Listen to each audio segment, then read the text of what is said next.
Welcome to ప్రజాక్షేత్రం. తెలంగాణలో కాంగ్రెస్ అధికారంలోకి వచ్చాక కొన్ని అంశాల్లో రివర్స్ పాలనకు తెరతీసినట్టు కనబడుతుంది. గతంలో బీఆర్ఎస్ జిల్లాల విభజన చేసి 33 జిల్లాలను చేయడం, ఇప్పటికే అన్ని జిల్లాల్లో ప్రభుత్వ భవన సముదాయాలు, మెడికల్ కాలేజీలు మంజూరుతో పాటు దాదాపు 20కి పైగా జిల్లాల్లో ప్రభుత్వ భవనాల సదుపాయాలు ప్రారంభం కూడా అయ్యాయి.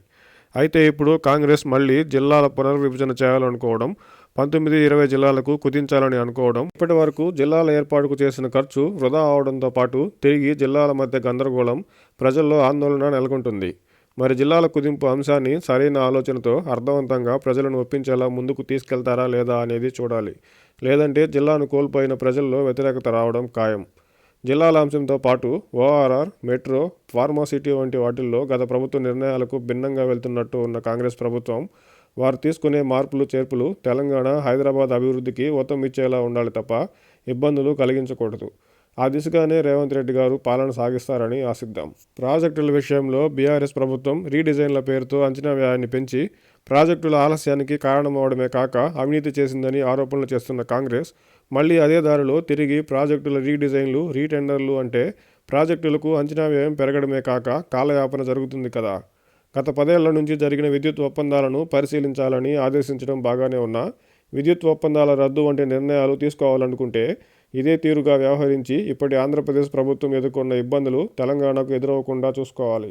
మరోవైపు రేషన్ కార్డులకు దరఖాస్తులు మొదలు దాదాపు అన్ని ప్రభుత్వ పథకాలకు ఆన్లైన్లో దరఖాస్తు చేసుకునే వెసులుబాటు ఇప్పటికే అందుబాటులో ఉన్న నేపథ్యంలో ఇప్పుడు కాంగ్రెస్ ప్రజాపాలన, అభయహస్తం గ్యారంటీల దరఖాస్తు పేరుతో పెద్ద ఎత్తున పేపర్లలో దరఖాస్తులను స్వీకరిస్తుంది.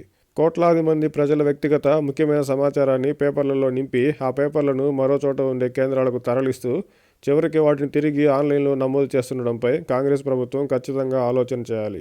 బీఆర్ఎస్ ప్రభుత్వం తెలంగాణను అప్పుల కుప్పగా మార్చిందని ఒకవైపు చెప్తున్న కాంగ్రెస్ ప్రభుత్వం మరోవైపు ఆంధ్రప్రదేశ్లో మాదిరి వాలంటీర్ల వ్యవస్థ తీసుకురావాలనే ఆలోచనలో ఉన్నట్టు తెలుస్తుంది.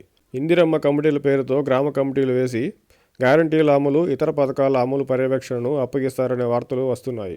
ఈ కమిటీలలోని సభ్యులు కాంగ్రెస్ పార్టీ కార్యకర్తలే ఉంటారని వేరే చెప్పనక్కర్లేదు. అయితే వీరికి గౌరవ వేతనాలు ఉంటాయా లేదా అనేది ఇప్పటికైతే తెలీదు. ప్రభుత్వ రోజువారీ ఖర్చులకు సైతం అప్పులకు వెళ్లే పరిస్థితి ఆర్థిక శాఖలో ఉందని చెప్తున్న ప్రభుత్వం ఇందిరమ్మ కమిటీలకు ఎలా డబ్బును సర్దుబాటు చేస్తుందో చూడాలి.